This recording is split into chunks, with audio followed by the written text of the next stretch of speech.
नमस्कार, मेरे साथ संयुक्त किसान मोर्चा के नेता गुरमीत मांगट साहब हैं और इनसे जानते हैं कि अभी किसानों ने और परिवार ने फैसले लिए हैं, शहीद किसानों के परिवारों ने, कि अंतिम संस्कार नहीं करेंगे। सर, ये फैसला क्यों लिया गया है?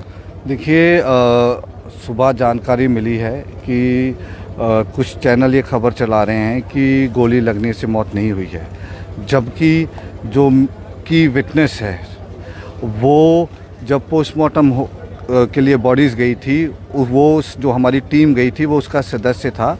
डॉक्टर्स ने उसके सामने पुष्टि की थी कि हाँ, गन शॉट आ गया है।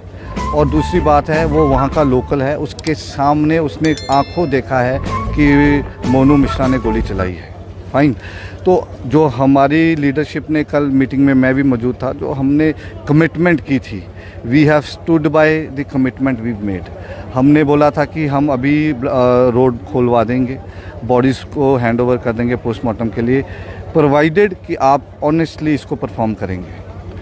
ठीक है। अब कल उसमें एक और बात की गई थी कि प्रशासन दबाव मत डाले। अगर कल दिन रहते रहते बॉडीज़ मिल जाएंगी तो कल हम संस्कार करना था, और अगर नहीं मिलती तो आज करना था। तो बॉडीज़ अंधेरे में मिली हैं, और हमारे चारों जो लड़के शहीद हुए हैं वो सिख परिवार के हैं। तो हमारे रिचुअल्स हैं जिसमें अंधेरे में संस्कार नहीं करते हैं। फाइन। तो उसी के लिए हमने तो 10 बजे का समय रखा था, लेकिन 8:45 बजे कोई गोदी मीडिया पे खबरें चल गई। तो फिर हमारी और भी जो टीम में हमारे एसकेएम के लीडर्स थे उनसे बात हुई है, जैसे कि आपके पास भी जानकारी है कि जब तक हम सारी पोस्टमार्टम की रिपोर्ट्स फिज़िकली नहीं देख लेते और सेटिस्फाई नहीं हो जाते, इसको द क्रिमेशन वोंट हैपन। अभी मेरी एक पुलिस अधिकारी से बात हो रही थी, तो उन्होंने मुझे नाम न बताने की शर्त पे बताया है कि जो केंद्र गृह राज्य मंत्री हैं वो जांच को प्रभावित करने की कोशिश कर रहे हैं। देखिए, हमने जो पहली मांग रखी थी वो यही रखी थी कि वो उससे मंत्रिमंडल से हटाए जाएं, क्योंकि जो गृह मंत्रालय है, कानून के देश की कानून व्यवस्था उसके हाथ में है। अब जब उसी का लड़का एक्यूज्ड है तो वो तो इन्फ्लुएंस करने की कोशिश करेगा ही करेगा। जबकि वीडियो में दिख रहा है कि जो काफिला था, नेशनल मीडिया पे वो चल रहा है, उसकी मंत्री के बेटे का ऑडियो काफिला किसानों को कुचलते हुए जा रहा है, और जबकि किसान शांतिपूर्ण मार्च कर रहे थे। बिल्कुल यही तो देखिए, जो हमारी तरफ से कंप्लेंट भी गई है उसमें भी यही कहा गया है। और बड़ा अनफॉर्चुनेट है, जो उन्होंने कंप्लेंट फाइल की है उसमें ये लिखा है। उन्होंने भी कंप्लेंट फाइल? हाँ, हमारे पास अभी एक कॉपी आई है कि हमारा लड़का जा रहा था डिप्टी सीएम को रिसीव करने। अच्छा। जबकि डिप्टी सीएम का रूट दूसरा प्रशासन ने कर दिया था। ठीक है। और वो उसको किसानों ने उस पर पथराव किया, उससे गाड़ी छीन ली और उसका मोबाइल छीन लिया, सोने की चेन छीन ली। लो बताइए। और जबकि वीडियो ये दिखा रही है कि वो किसानों को उड़ाता हुआ जा रहा है। तो ये बिल्कुल इन्हीं झूठ के आधार पे वो इसको इन्फ्लुएंस करना चाह रहे हैं, पर चूंकि वो मीडिया में अब चल गई है, ठीक है। एंड चाहे गृह मंत्रालय पे हमको भरोसा नहीं है, but at the same time मैं ये भी कहना चाहूँगा, इस देश में बड़े ईमानदार अधिकारी भी हैं जिनकी वजह से एक्चुअल में ये देश चल रहा है। Very few people, but yes there are honest people जिनका ज़मीर जिंदा है, जिन्होंने कसम खाई है संविधान की कि they will not even consider giving up their life for the law. क्या कहना चाहेंगे आखिरी में आप लोगों को, किसानों को, जो हमारे दर्शक हैं उनको कोई बात बताना चाहें इस घटना से जुड़ी कोई आपको? और देखिए, जो अभी मेरी तजिंदर विर्क जी से सुबह बात हुई, अब वो थोड़ा बोलने लग गए हैं। उनकी कल मेजर सर्जरी भी हुई है, होश में आ गए हैं। एंड आप सरप्राइज्ड होंगे, उन्होंने सबसे पहले मेरे को ही फ़ोन किया और उन्होंने ये पूछा, मांगट कितने हमारे किसान पूरे हो गए। मतलब आप देखिए, होश में जब वो थोड़े सेंसेस में आए, उनका पहला हमारे लोगों को इंसाफ मिल जाएगा। ये मैं कहना चाहता हूँ कि जिसको उड़ा दिया गया उसका क्या है यार, हमारे कितने लोग पूरे हो गए, उनको इंसाफ मिलना चाहिए, ये उनकी वर्डिंग है। दूसरा मैं ये कहना चाहता हूँ कि आज ये यहाँ पर हुआ है, अगर इसको यहीं पर फुल स्टॉप नहीं लगा तो ये कल को पूरे देश में होगा। और ये जो भाजपा के लोग हैं, इन्होंने समय समय पर प्रमाण दिए हैं कि हम ऐसी हरकतें करते रहेंगे, दमन की नीति रखेंगे, लोगों को कुचलते रहेंगे। अब मैं आपको आपके माध्यम से यही संदेश देना चाहता हूं कि घरों में मत बैठिए, घरों से बाहर निकलिए। ये आज हमारे कुछ बच्चों के साथ हुआ है, कल किसी के बच्चे के साथ भी हो सकता है। जय हिंद जी। मैं अभी आपको दृश्य दिखा देता हूँ। ये लवप्रीत का परिवार है और लवप्रीत के घर के बाहर का ये दृश्य है। यहाँ पर उनका अंतिम संस्कार नहीं किया जा रहा। परिवार और किसान कह रहे हैं कि सही से पोस्टमार्टम जांच उनके हाथ में आए, उनको पता चले तभी वो अंतिम संस्कार करेंगे। किसान लगातार यहाँ पर जमा हो रहे हैं और इस इलाके में लगातार यह बात चल रही है कि अभी तक जो मंत्री का बेटा है वो गिरफ्तार क्यों नहीं हुआ है। और अपडेट के लिए आप देखते रहिए गांव सवेरा। हम आपको लखीमपुर खीरी घटना की सारी ग्राउंड जीरो से हम आपको चीज़ें पहुंचा रहे हैं आप तक।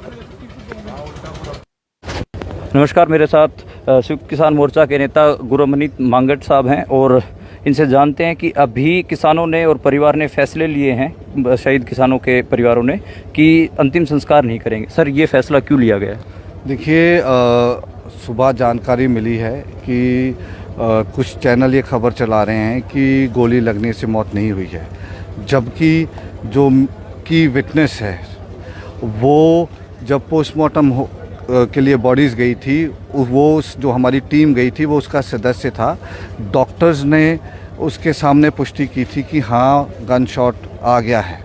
और दूसरी बात है, वो वहाँ का लोकल है, उसके सामने उसने आंखों देखा है कि मोनू मिश्रा ने गोली चलाई है। फाइन। तो जो हमारी लीडरशिप ने, कल मीटिंग में मैं भी मौजूद था, जो हमने कमिटमेंट की थी, we have stood by the commitment we made. हमने बोला था कि हम अभी रोड खोलवा देंगे, बॉडीज़ को हैंड ओवर कर देंगे पोस्टमार्टम के लिए, प्रोवाइडेड कि आप ऑनेस्टली इसको परफॉर्म करेंगे। ठीक है। अब कल उसमें एक और बात की गई थी कि प्रशासन दबाव मत डाले। अगर कल दिन रहते रहते बॉडीज़ मिल जाएंगी तो कल हम संस्कार करना था, और अगर नहीं मिलती तो आज करना था। तो बॉडीज़ अंधेरे में मिली हैं और हमारे चारों जो लड़के शहीद हुए हैं वो सिख परिवार के हैं। तो हमारे रिचुअल्स हैं जिसमें अंधेरे में संस्कार नहीं करते हैं। फाइन। तो उसी के लिए हमने तो 10 बजे का समय रखा था, लेकिन 8:45 बजे कोई गोदी मीडिया पे खबरें चल गई। तो फिर हमारी और भी जो टीम में हमारे एसकेएम के लीडर्स थे उनसे बात हुई है, जैसे कि आपके पास भी जानकारी है कि जब तक हम सारी पोस्टमार्टम की रिपोर्ट्स फिज़िकली नहीं देख लेते और सेटिस्फाई नहीं हो जाते, इसको क्रिमेशन वोंट हैपन। अभी मेरी एक पुलिस अधिकारी से बात हो रही थी तो उन्होंने मुझे नाम न बताने की शर्त पे बताया है कि जो केंद्र गृह राज्य मंत्री हैं वो जांच को प्रभावित करने की कोशिश कर रहे हैं। देखिए, हमने जो पहली मांग रखी थी वो यही रखी थी कि वो उससे मंत्रिमंडल से हटाए जाएं, क्योंकि जो गृह मंत्रालय है, कानून के देश की कानून व्यवस्था उसके हाथ में है। अब जब उसी का लड़का एक्यूज्ड है तो वो तो इन्फ्लुएंस करने की कोशिश करेगा ही करेगा। जबकि वीडियो में दिख रहा है कि जो काफिला था, आज नेशनल मीडिया पे वो चल रहा है, उसकी मंत्री के बेटे का ऑडियो काफिला किसानों को कुचलते हुए जा रहा है, और जबकि किसान शांतिपूर्ण मार्च कर रहे थे। बिल्कुल यही तो देखिए, जो हमारी तरफ से कंप्लेंट भी गई है उसमें भी यही कहा गया है। और बड़ा अनफॉर्चुनेट है, जो उन्होंने कंप्लेंट फाइल की है उसमें ये लिखा। अच्छा, उन्होंने भी कंप्लेंट फाइल? हाँ, हमारे पास अभी एक कॉपी आई है कि हमारा लड़का जा रहा था डिप्टी सीएम को रिसीव करने। अच्छा। जबकि डिप्टी सीएम का रूट दूसरा प्रशासन ने कर दिया था। ठीक है। और वो उसको किसानों ने उस पर पथराव किया, उससे गाड़ी छीन ली और उसका मोबाइल छीन लिया, सोने की चेन छीन ली। लो बताइए। और जबकि वीडियो ये दिखा रही है कि वो किसानों को उड़ाता हुआ जा रहा है। तो ये बिल्कुल इन्हीं झूठ के आधार पे वो इसको इन्फ्लुएंस करना चाह रहे हैं, पर चूंकि वो मीडिया में अब चल गई है, ठीक है। एंड चाहे गृह मंत्रालय पे हमको भरोसा नहीं है, but at the same time मैं ये भी कहना चाहूँगा, इस देश में बड़े ईमानदार अधिकारी भी हैं जिनकी वजह से एक्चुअल में ये देश चल रहा है। Very few people, but yes there are honest people जिनका ज़मीर जिंदा है, जिन्होंने कसम खाई है संविधान की कि they will not even consider giving up their life for the law. क्या कहना चाहेंगे आखिरी में आप लोगों को, किसानों को, जो हमारे दर्शक हैं उनको कोई बात बताना चाहें इस घटना से जुड़ी कोई आपको? और देखिए, जो अभी मेरी तजिंदर विर्क जी से सुबह बात हुई, अब वो थोड़ा थोड़ा बोलने लग गए हैं। उनकी कल मेजर सर्जरी भी हुई है, होश में आ गए हैं। एंड आप सरप्राइज्ड होंगे, उन्होंने सबसे पहले मेरे को ही फ़ोन किया और उन्होंने ये पूछा, मांगट कितने हमारे किसान पूरे हो गए। मतलब आप देखिए, होश में जब वो थोड़े सेंसेस में आए, उनका पहला हमारे लोगों को इंसाफ मिल जाएगा। ये मैं कहना चाहता हूँ कि जिसको उड़ा दिया गया उसका क्या है यार, हमारे कितने लोग पूरे हो गए, उनको इंसाफ मिलना चाहिए, ये उनकी वर्डिंग है। दूसरा मैं ये कहना चाहता हूँ कि आज ये यहाँ पर हुआ है, अगर इसको यहीं पर फुल स्टॉप नहीं लगा तो ये कल को पूरे देश में होगा। और ये जो भाजपा के लोग हैं, इन्होंने समय समय पर प्रमाण दिए हैं कि हम ऐसी हरकतें करते रहेंगे, दमन की नीति रखेंगे, लोगों को कुचलते रहेंगे। अब मैं आपको आपके माध्यम से यही संदेश देना चाहता हूं कि घरों में मत बैठिए, घरों से बाहर निकलिए। ये आज हमारे कुछ बच्चों के साथ हुआ है, कल किसी के बच्चे के साथ भी हो सकता है। जय हिंद जी। मैं अभी आपको दृश्य दिखा देता हूँ। ये लवप्रीत का परिवार है और लवप्रीत के घर के बाहर का ये दृश्य है। यहाँ पर उनका अंतिम संस्कार नहीं किया जा रहा। परिवार और किसान कह रहे हैं कि सही से पोस्टमार्टम जांच उनके हाथ में आए, उनको पता चले, तभी वो अंतिम संस्कार करेंगे। किसान लगातार यहाँ पर जमा हो रहे हैं और इस इलाके में लगातार यह बात चल रही है कि अभी तक जो मंत्री का बेटा है वो गिरफ्तार क्यों नहीं हुआ है। और अपडेट के लिए आप देखते रहिए गांव सवेरा। हम आपको लखीमपुर खीरी घटना की सारी ग्राउंड जीरो से हम आपको चीज़ें पहुंचा रहे हैं आप तक।